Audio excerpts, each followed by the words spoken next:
પુરુષાર્થ ચાર છે: ધર્મ, અર્થ, કામ અને મોક્ષ. તો પહેલો પુરુષાર્થ ધર્મ. સત્ય એટલે પરમાત્માને કહેવાય છે. તે સત્યનું ગ્રહણ કરવું અને અસત્ય એટલે કે ખોટાને છોડી દેવું. પરમાત્માની આજ્ઞાનું પાલન કરવું. વેદ, ગીતા વગેરે ધાર્મિક શાસ્ત્રોના પ્રમાણે આચરણ કરવું તથા જેને પોતાના જીવનમાં ઉતારવાથી રાષ્ટ્રનું, સમાજનું અને પોતાનું કલ્યાણ થાય છે એને જ ધર્મ કહેવાય છે. બીજું, અર્થ.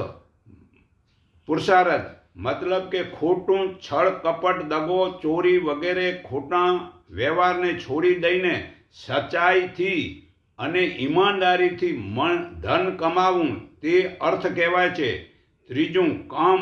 પોતાની પત્નીને ઋતુદાન ભાવથી ભક્ત દાતારીને શૂરવીર સંતાનો બનાવવા અને એને કામ કહેવાય છે. પરંતુ ઈમાનદારીનું ધનનું જો ભોજન ખાવાથી ભક્ત દાતારી અને શૂરવીર સંતાનો બને છે.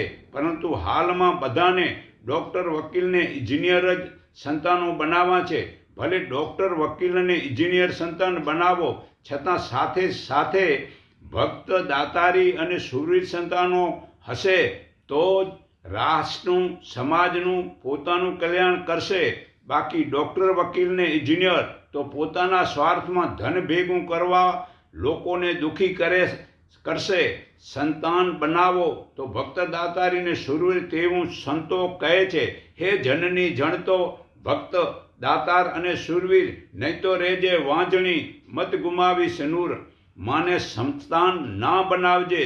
જો નરસિંહ મહેતાએ તો સંતાન ના જોઈએ કરીને પરમાત્માને માંગણી કરી કે સંતાનોના સંતાનો જો ખરાબ કર્મ કરશે તો તે પણ બાપ દાદા વગેરેને પાપ ભોગવવું પડશે અને નરકમાં નાખશે. એટલે ચોથો મોક્ષ.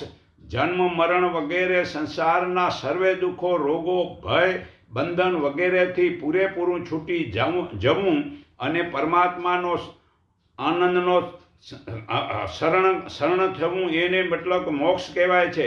પાંચમું, જીવ પ્રાણી માત્ર જે દુઃખી છે તેના દુઃખો માટે પાણી, અનાજ વગેરે આપો.